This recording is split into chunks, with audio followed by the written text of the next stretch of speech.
Thank you all. Hopefully you can hear me all online. I promise you I won't be doing any whoop whoops that you need to escape from in your places of residence. Good evening, and thank you for that kind introduction, Phil, and thank you to RINA and IMarEST for this invitation to talk tonight. Yes, I want to talk about pollution prevention in a defence context. Could an international naval ship pollution prevention Naval code be feasible? This paper I first presented back in IMC last November, and it was co-authored by Colin Dagg, who is the Assistant Secretary to the Australian Naval Classification Authority. And I'd like to thank Cole for his support in presenting this tonight.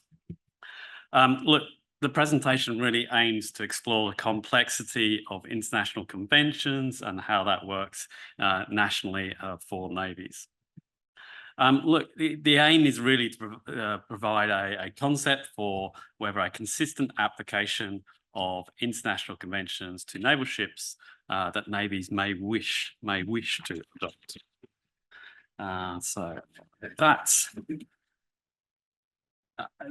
where do we start? Where are navies today? Navies are more and more seeking compliance to MARPOL, and that's been over the last probably a couple of decades at least. And then there's some pretty good reasons for that. So it facilitates operations within foreign waters. So by the ability to demonstrate compliance to international standards that foreign coastal states may require, they can enable operations in those coastal states. And so it enables that enhanced operation. By turn, that enhances the reputation of the Navy. And more, the public are increasingly expecting its institutions to be responsible owners and operators. And that's really somewhat by the term social license that gets banded around today. The social license of navies to operate. That is all really, really important and good justifications for why they should be seeking it. I don't really want to go there today because a lot of that is about subjective policy. It's about how to apply the spirit of MARPOL. What I want to focus on is a structured argument centered on international legislation, and that's where we're going to start. That's what we need to get through to understand how we can structure a potential code and whether it could be feasible. So I will clearly state now, I am not a lawyer, I'm a naval architect. So if there is any lawyers in the room or online, sorry about that, but you're at the right place because you really wanted to be an engineer, didn't you? Because it's engineers who solve problems. So let's start with the legislation. United Nations Convention on the Law of the Sea, 1982. So it is termed the Constitution of the Oceans. It is a comprehensive regime of law around the world's oceans, establishing those rules of how oceans and seas and the resources are used. And it enshrines that it is all interrelated and needs to be addressed as a whole. So it's signed back in 1982, but did not come into force until 1994. And that's kind of worthwhile just noting. That's because it was a 1 year after the 60th nation ratified that convention. That is how international conventions get put into place. A really key part of the Law of the Sea is that it does not allow any reservations. There are obligations under the Law of the Sea, but there are also rights. You cannot gain the rights by ignoring the obligations. You can't exclude those. You get one with the other. It's a package affair, if you like. So to date, the Law of the Sea Convention has been ratified by 168 countries. Each state has chosen to be bound by that treaty. That is fairly impressive. So let's go a little bit more detail. The Law of the Sea Convention in Article 236 talks about sovereign immunity. And this is the one that, when anyone talks about this in this context about warships, is the one that everyone comes on. So rather than let you all read it, I'm going to break it down, and it's the sort of 3 components of this article I think is worthwhile looking at. So the first thing is the convention, it says, does not apply to any warship, naval auxiliary, other vessels, etc., etc. Beauty, right? Law of the Sea Convention says I'm out. I'll probably just I'll end this presentation now because it's done. Because it says, convention says, I'm done. Unfortunately, the lawyers like to use a word called however, and it goes, you're out, do not apply. However, each state shall ensure by the adoption of appropriate measures, act in a manner consistent so far as reasonable and practicable with this convention. Okay, so first clause says you're out. Second clause, you're out, but you have an obligation to do something that's consistent with the convention. And and then the third bit is it does allow an understanding that warships are different, whilst not impairing operations or operational capabilities of such vessels.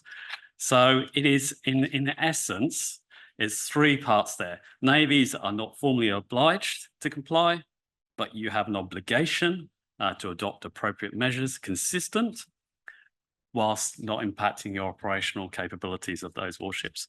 So that sounds fairly simple. In practice, that is the problem we're trying to solve, in a sense. So appropriate measures, I think, is the key word there. So how do we determine appropriate measures? Well, Law of the Sea Convention, again, kind of helps us here. So in Article 211, pollution from vessels, and Article 212, which is atmospheric pollution from vessels, it's a very similar word, it's very similarly, says states need to act through competent international organizations, shall establish rules or standards to prevent, reduce, and control pollution to the marine environment. Okay, so that says you need to have some rules out there, and an international organization needs to publish those rules. Most of us in this room will know who that is before I hit the next slide. It's the IMO. Law of the Sea pretty much explicitly states that an international agreements and the Law of the Sea is that answer to agree those rules. So it establishes that clear link. And if you think about, so that reinforces the role of the IMO's role. And the IMO has been doing that role for many, many years. In fact, a lot longer than the Law of the Sea Convention existed. So if we think about MARPOL, MARPOL was first signed in 1973. In fact, it was 50 years last November, 50 years. So it has been regulating pollution prevention for many, many years. In fact, the 73 convention was a extension or a new version of the 1954 convention. So 70 years. IMO's been in a long game writing rules around this. Yes, it's about commercial vessels, but they have got that they are setting international standards there. Consistency. There is a consistency of language. So I picked out those clauses in the Law of the Sea Convention. There is a consistency of language in so far as reasonably practicable, reasonable or practicable. Those are kind of languages. It's the same in MARPOL as the Law of the Sea Convention. That is not by any coincidence. They have aligned them because there is a link between them. Now, that is not a coincidence to have that consistency. It is, however, really important to understand there is a difference between the Law of the Sea and the MARPOL. So law of the sea applies to all sources of marine pollution. So you can have pollution from land-based activities going into the oceans, seabed resource mining, you can have fishing, you can have a whole load of stuff, gambit, not just vessels. MARPOL only addresses discharges from vessels, so it narrows that scope. So what that means is we need to be looking more at MARPOL and the IMO standards, because that's their remit, is discharges from vessels, and that's our scope of what we really want to look at for this any code. So we've talked about international legislation, and that's how conventions get agreed by law of the sea or IMO. How does that get into national legislation? I'll quote law of the sea again. The second part of that Article 211 puts some obligations on the states. So each state shall adopt laws and regulations to prevent pollution in the marine environment for their vessels that they register for their country. And they shall be generally accepted international rules agreed by competent international organisations. So that's saying that there is an obligation in the law of the sea, is whilst there is IMO conventions out there, it's an obligation to try and have consistent law application of those rules and standards across the world. It makes sense because international shipping is international. To facilitate international trade, you don't want a vessel that is built in Singapore and registered in Singapore arriving in Australia, and we go, actually our rule book's different and you're not allowed to come into Australia. You need some consistency, but there is an ability to adjust from that baseline. So let's look at how the IMO conventions, I've just taken the pollution prevention ones, have been ratified. And so this is a snapshot of 7 countries. There's 160 odd countries that IMO have signed up, but this is I've taken 7 kind of example countries. And if we look across, the first column is about basically MARPOL Annex 1 and 2, so prevention of oil and noxious liquid substances in bulk.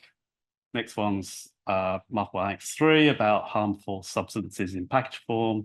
Then we go to sewage, garbage, air, anti-fouling, ballast water, ship recycling. First of all those 7 countries I've picked, and that's probably reasonably representative, most countries have adopted them. Most countries have ratified those conventions. There is a general accepted agreement. Part of that is the law of the sea driving that, but part of it is countries are trying to do the right thing. So there is a general acceptance that most countries have adopted those. There are some exceptions. I think that's really useful just to pick out, and I'm not going to pick on the Kiwis just because they're Kiwis. I'm just saying it's a useful example. Is if we look at MARPOL Annex 4 sewage for New Zealand hasn't ratified that convention. Now, I'm not saying that's good or bad. I'm just saying that's a statement of where they are. There might be good reasons they have. They might be a domestic, or they might have current legislation domestically that covers it and they don't need it. I actually don't know. They have made a conscious decision not to ratify that. And they have it completely in their right as a nation state to do that. You'll see the US has done the same. And so you can get, whilst the international legislation, this is a way to adapt it for each nation's particular view. So the last column, if we look at the last column of Hong Kong Convention, which is fairly new, Japan has taken a proactive approach, and they've already signed that. They've taken a proactive approach. That's in their interest. That's what they want to be seen to do. I've said it's relatively new. Australia hasn't signed it, and all the others haven't signed it. That's not an issue. Yes. It's interesting that the United States hasn't signed the ballast water convention. Ballast water. There are examples like that. There will be a reason for it. Sometimes it could be your domestic, maybe your shipping industry might be going, I don't want to do that, and they might be quite powerful. It might be the It might be other factors that I'm not aware of, but what the point is, it's not about, I'm not highlighting that this is poor. I'm just highlighting as a nation, you can make that choice. And so Depends on your local legislation. exactly. Australia never signed Naval at all until well into the 80s because the Parliament's legislature took the space. Yeah, there's a good reason why. So if we look at the Hong Kong Shipwright Recycling Convention there, it has, if I remember rightly, has just ticked over, I think it's the 60th state has signed it, of 30% of the world gross fleet. I can't remember quite the numbers of triggered the enforcement of that convention. From July next year, I think it will come in force. I very much see, if I did this in a year or so's time, I'd expect a lot more of these countries to assign that. I expect Australia, for example, is doing is engaging with industry at the moment about that. AMSA has doing that. That's as they should do.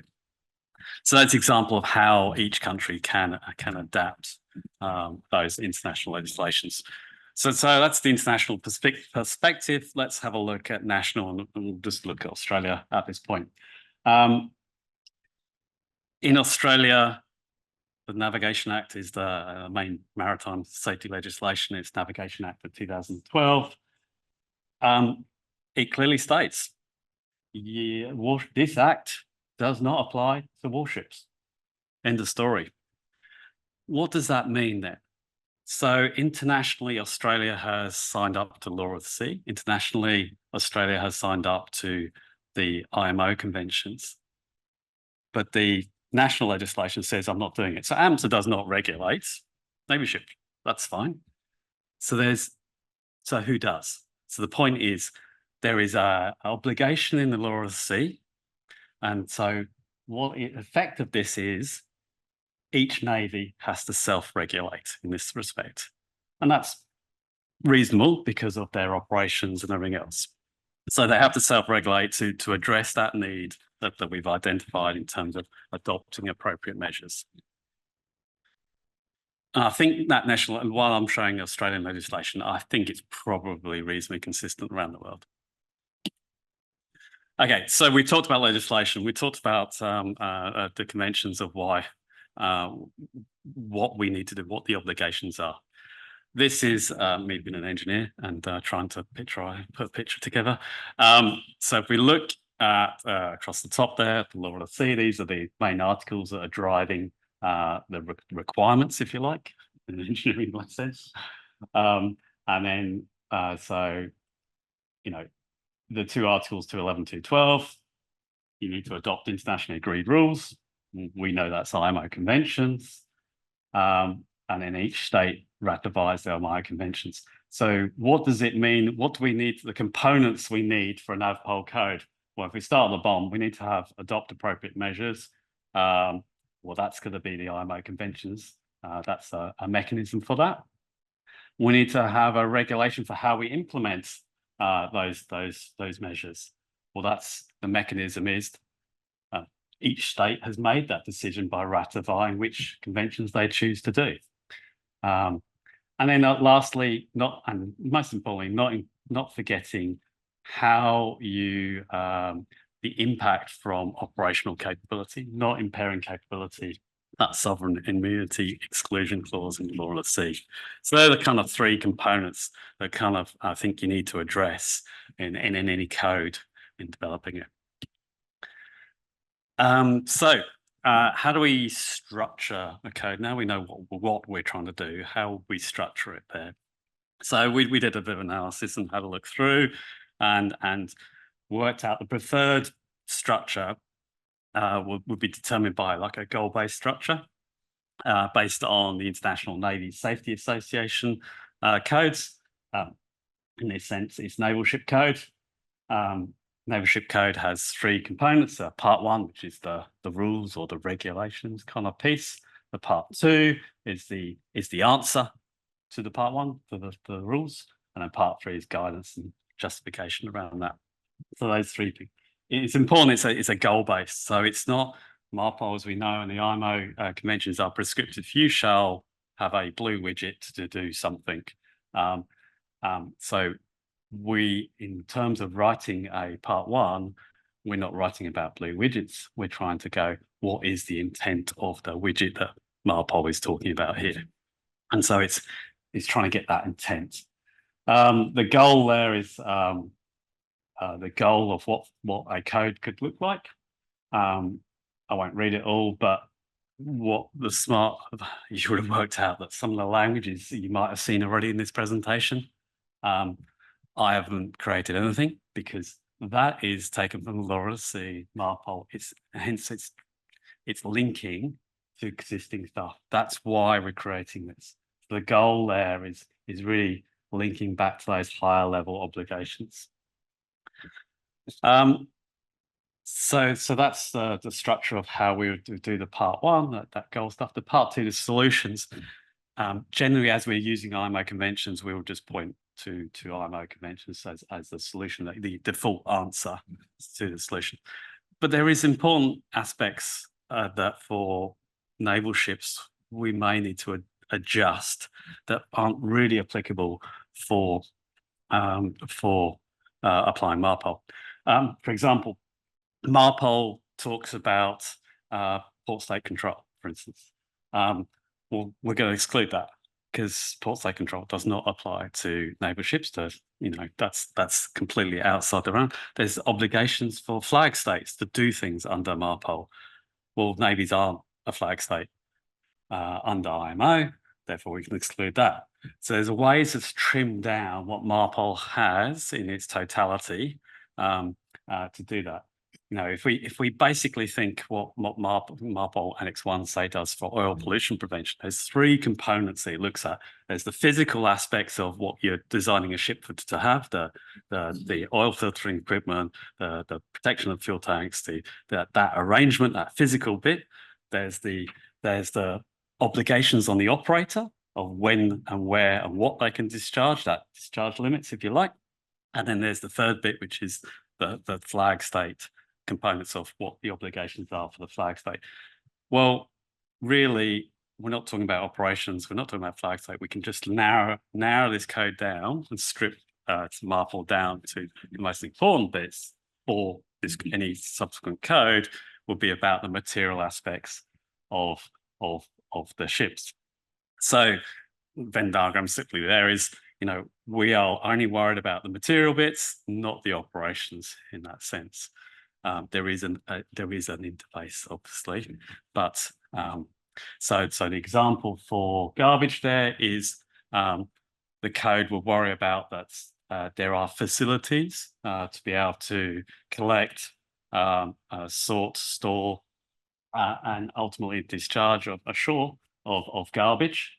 The choice of when to discharge is obviously operational, not in the rules.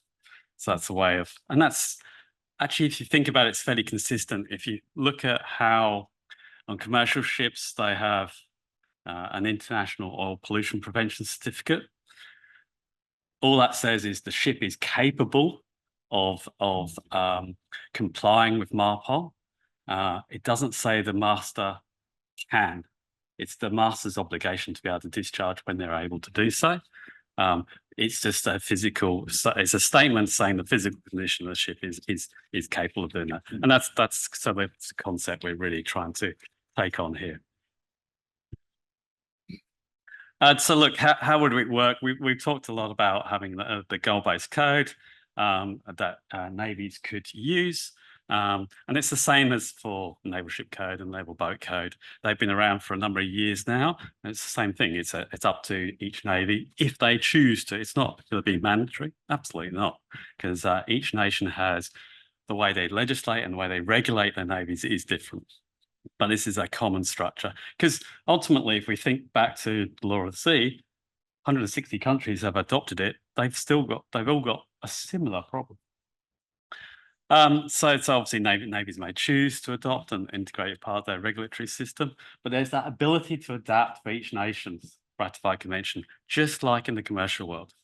So if I take the New Zealand example back here, if the Royal New Zealand Navy adopted this, and I'm not saying they are, I'm just saying as an example, when they looked at sewage prevention, they might go, we know what, nationally in New Zealand, we don't have laws for, we haven't ratified Annex 4.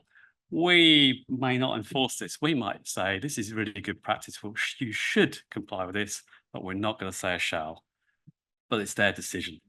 It's not my decision, it's their decision, because it's their context. But it's the way the code could flex to that. And the most important thing is that probably the bottom is about having the goal-based structure allows a mechanism to justify and accept any of the impacts from operational capability that the law of the sea allows, that naval capability impact. So to wrap up, really, the code would obviously address those international obligations. It would ensure that it facilitates operations in foreign territorial waters and reputation. There's also a benefit to design and construction risks. Obviously, at the moment, it's just like, well, designers, you need to design an environmentally compliant ship, comply with IMO where you can. And designers go, well, what does where you can mean? Well, see what you can do. That ambiguity causes issues. Uncertainty is never good in contracts. And this is a mechanism to be able to go, okay, there's some confidence that and a structure of when you can't comply, the structure of how to agree that takes some risk away. And obviously it's having a credible defensive approach by going back to international where possible. So that's what we talked about in November a bit, and I expanded a little bit more due to the time we've got tonight. But I also wanted to say tonight is where did that paper come from? So the paper we talked about was international in context, and I'm talking to an Australian audience here. I wanted to say, where did that come from? This is, I guess, like the origin story of the NavPol concept. So it all really stemmed from the development of the work that's been going on in the Australian Naval Classification rules, and the rules have adopted the Naval Ship Code for ship rules and adapted them for the Australian context. The Naval Ship Code doesn't, though, cover environment. So there was a need to plug that gap. So we had to create a chapter, and you can see it's Division 3, Ship Rules, Chapter 14 is the chapter we created. And when that was initially drafted, we went, right, okay, we know, I've worked for Lloyd's, I know how this works. I wrote a chapter, and we said, right, strict compliance, just do IMO, will you? And I wrote that chapter, and it got peer reviewed, and rightly so, it got pulled apart. That's why we do peer review.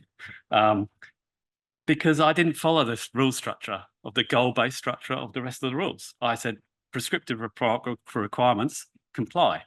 We then had to go back and have a look at it. The other problem with it was we had no mechanism when we had an impact to operational capability. Because it was prescriptive, it was black and white, it actually didn't bring anything on of what currently is happening today in the current fleet. So essentially, we binned it. We binned that version. Fail fast, they say, don't they? It's okay, I'll put my hand up. We failed. But it was good, because what it told us was we weren't right, and that was pretty important to us. We had to understand the why. Why are we writing this chapter? What is it trying to do? And so the why is so important, and we needed to do that before we could write anything about the what. And so the first whole section of this presentation tonight is the why.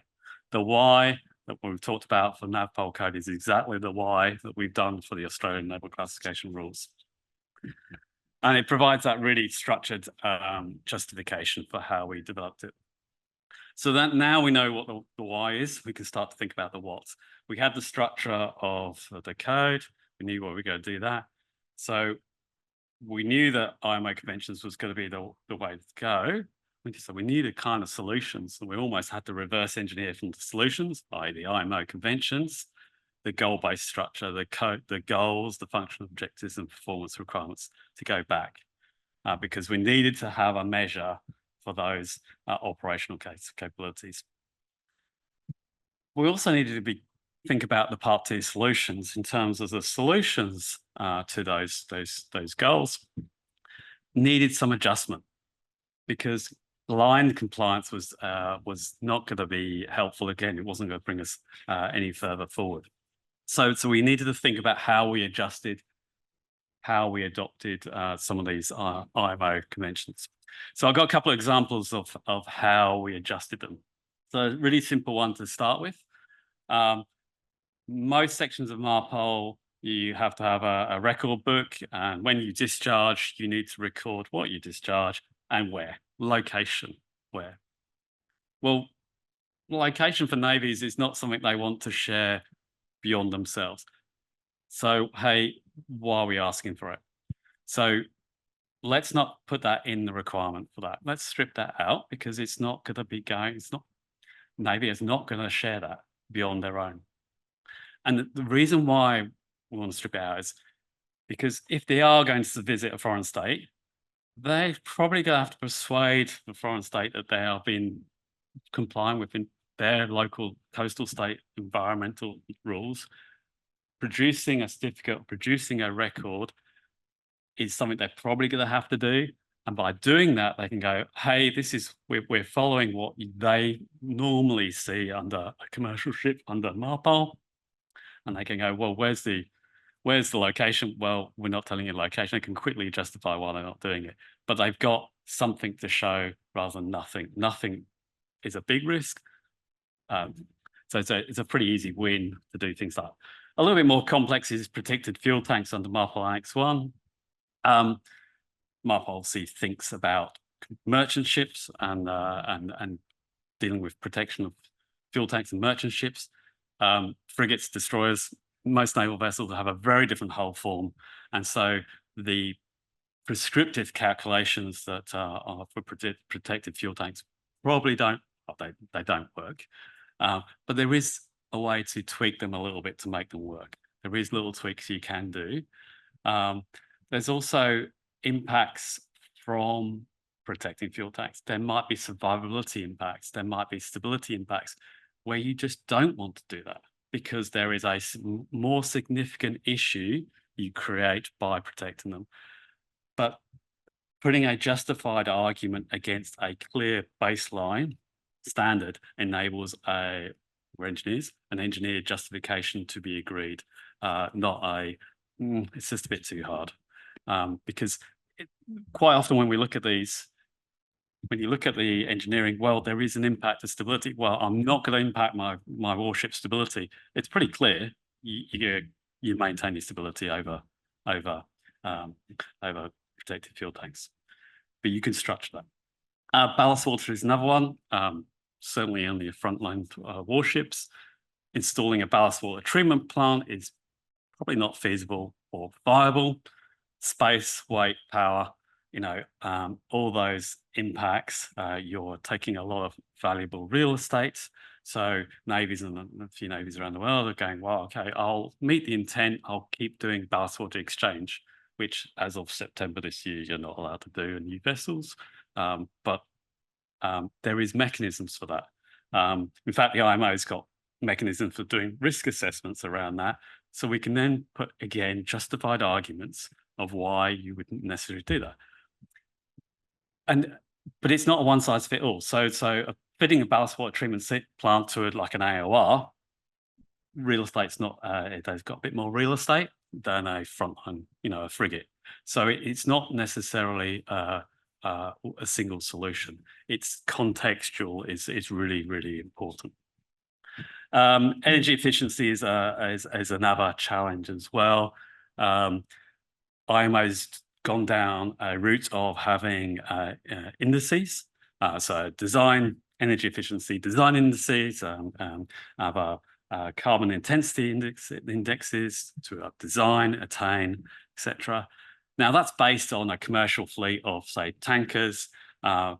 taking a large fleet, a large pool of data and going, what's the index going to be? And you're measuring yourself against that benchmark. It's not going to work in naval ships because naval ships are too varied. Their operational profile is completely different. To be able to get that data pool is, well, you're not going to be able to get it because people aren't going to share that data. So a design index or an index approach is probably not the way to go. In fact, MARPOL only has it for a certain number of ship types at the moment, but I wouldn't propose that we go down there. There's probably other ways you'll do it to meet the intent. Again, collection of fuel consumption data, certainly not appropriate for naval vessels. So they're examples of where tweaks would be going. You know, it's an adjustment of what internationally has been agreed, tweaks that would be appropriate for naval vessels. And so that's kind of a way of doing it. So just having a look at what way we could do it. So look, to sort of wrap up, if we think Australia, like specifically at the moment, if we look at defence policy, it pretty much roughly aligns to the law of the sea wording, but there is no consistent mechanism to implement that policy. That's, I guess, the ultimate need for what we talked about having a NavPol code and ultimately a Chapter 14 for the ANC rules, is that need to have a process to ultimately say, this is what your target is for a regulation or standards, and this is a mechanism of when you can adjust for it because of the operational context. And I think, so really it's, you know, international approach and obviously Australian application, and having that structured baseline is really important. And that's pretty much it. What I'll obviously like to say is thank Cole and other colleagues, all the other colleagues in the Australian Naval Classification Authority for their support and guidance in developing this paper. Okay, I think that's me. Thank you.